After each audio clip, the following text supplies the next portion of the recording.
terus disibukkan dengan berobat dan pulang istirahat seperti itu. Masya Allah, seru ya guys. Bagaimana ini guys? Saya memiliki beberapa pertanyaan nih guys tentang seputar ilmu komunikasi. Nah, menurut Kak Ais, di jurusan ilmu komunikasi itu komunikasi yang menarik menurut Kak Ais itu seperti apa? Jadi, komunikasi yang biasa dikenal oleh orang-orang sebatas proses pertukaran pesan, tetapi di ilmu komunikasi kita diajarkan bagaimana cara kita memahami dan menjadi komunikasi itu adalah proses pertukaran pesan, ide atau perasaan seseorang yang dilontarkan antara satu pihak ke pihak lainnya guna untuk menerima pesan dan memahami apa informasi yang disampaikan. Wah, benar juga ya Kak Ais. Yang ada di pikiran foto Kak Ais, komunikasi itu hanya sebatas mencari titik saja. Jadi, bagaimana itu sih Kak Ais komunikasi? Jadi, komunikasi itu sendiri tidak hanya sebatas lisan, tapi dalam komunikasi itu terbagi menjadi dua. Ada yang dikatakan dengan komunikasi verbal dan non-verbal, di mana komunikasi verbal ini adalah proses melontarkan sebuah informasi atau gagasan atau perasaan menggunakan lisan atau secara tertulis.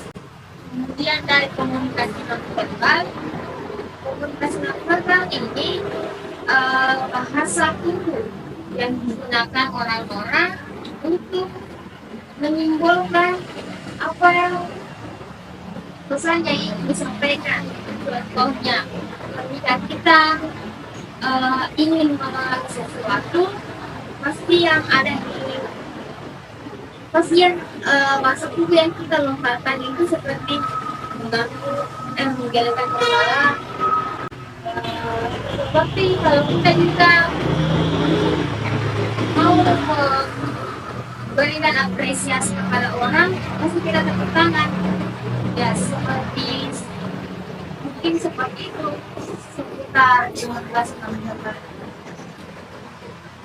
Tapi di dalam komunikasi jadi ada yang bilang komunikasi massa nih Kak Ais.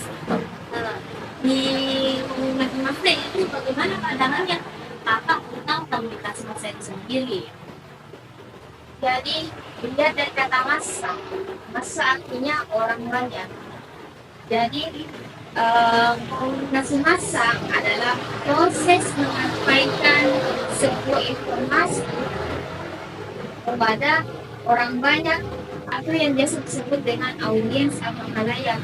Tetapi pada saat memberikan informasi khalayak ini menggunakan media sebagai perantara. Nah, media itu sendiri terbagi menjadi tiga.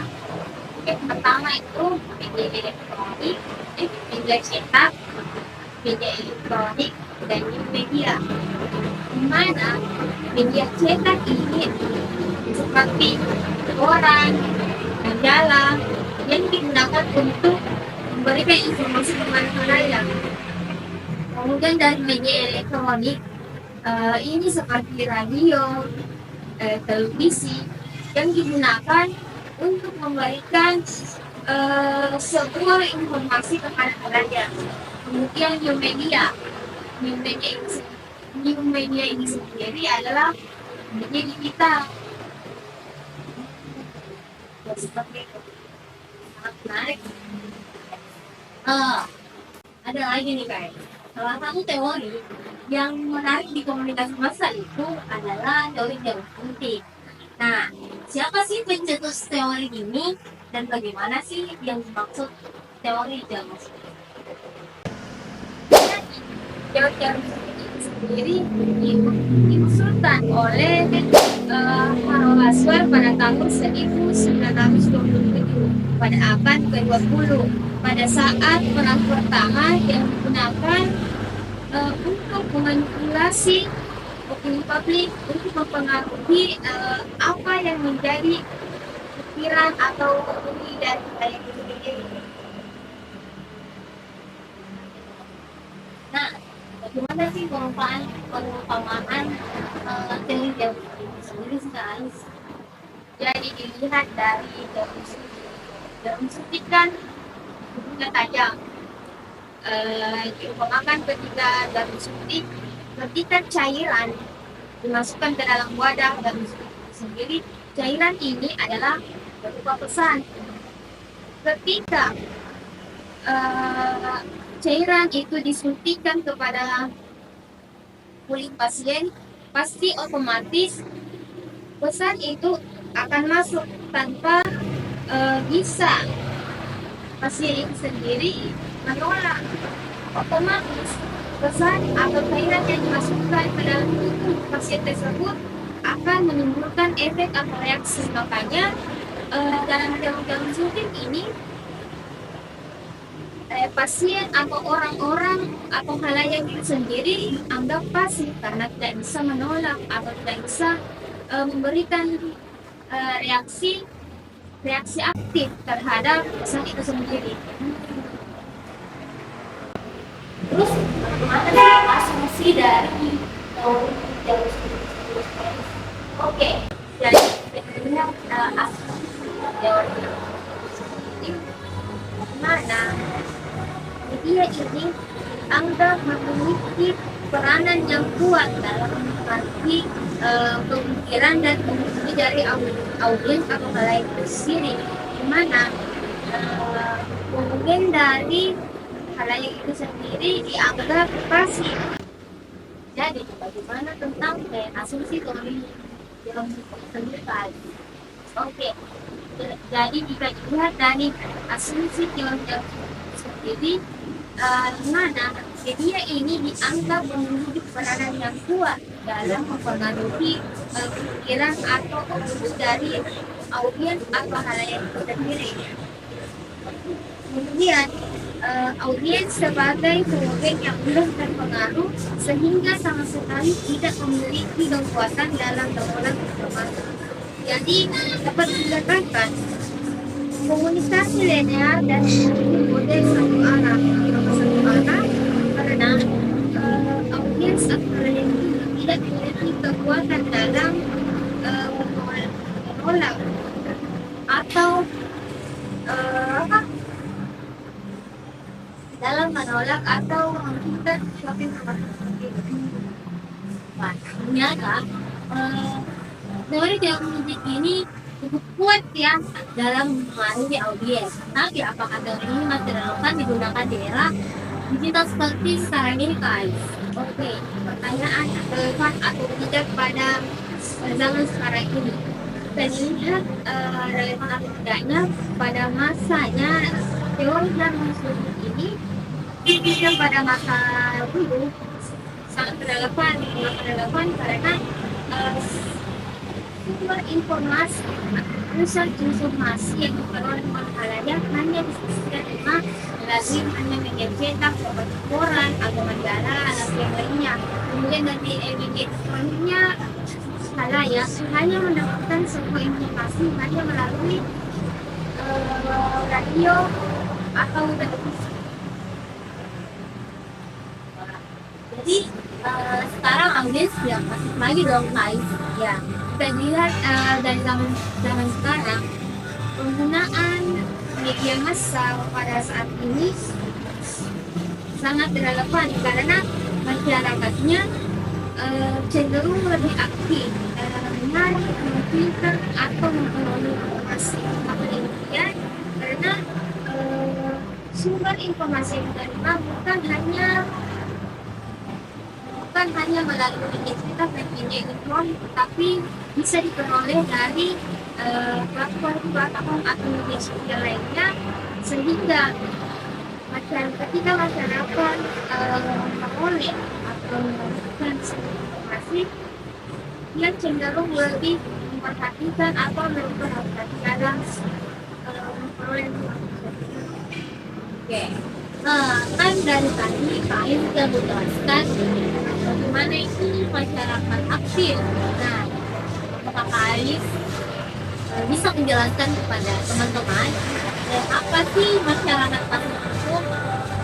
Ya, seperti halnya jarum suntik jadi masyarakat pasif itu ketika ia mendapatkan informasi, dia hanya menerima tersebut dalam pemerintah tanpa memikirkan lebih panjang lagi, tanpa mencari kebenaran akan dia memperoleh, dia langsung mempelajari akan informasi yang dia dapatkan.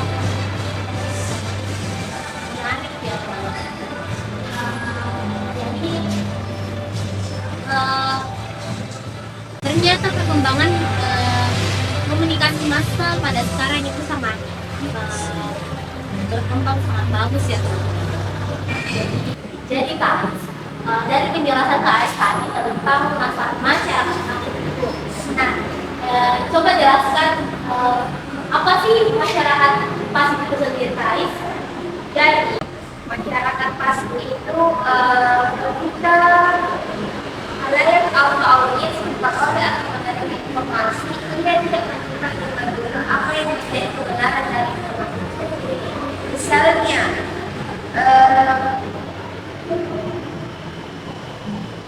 Misalnya, ketika seseorang ingin mengetahui informasi yang tentang vaksin COVID-19, mereka mungkin hanya membaca postingan di media sosial dari sumber yang tidak terpercaya seperti WhatsApp atau Facebook yang tidak memiliki kredibilitas. Mereka mungkin tidak mencari informasi terbaru dari sumber yang terpercaya seperti situs resmi, Kementerian Kesehatan atau Organisasi Kesehatan Dunia. Akibatnya, mereka mungkin mendapatkan informasi yang tidak akurat atau bukan palsu tentang COVID-19, seperti efek sampingnya, atau tidak terbukti secara ilmiah, atau klaim bahkan vaksin tidak efektif. Jadi dia mendapatkan informasi mengenai informasi COVID-19 melalui platform yang tidak terpercaya. Jadi teman-teman, masyarakat pasif itu sendiri seperti kayak cuman mengambil gitu saja apa yang mereka lihat di KAIS, dia hanya berbagi informasi berbagi ya. Wow, benar banget ya KAIS tentang perubahan teori komunikasi massa dari yang dulu hingga sekarang. Ya betul sekali, ini pembahasan yang sangat menarik. Jadi perubahan teknologi komunikasi juga berpengaruh besar terhadap perkembangan teori-teori komunikasi sendiri katanya. Wah, mungkin itu saja.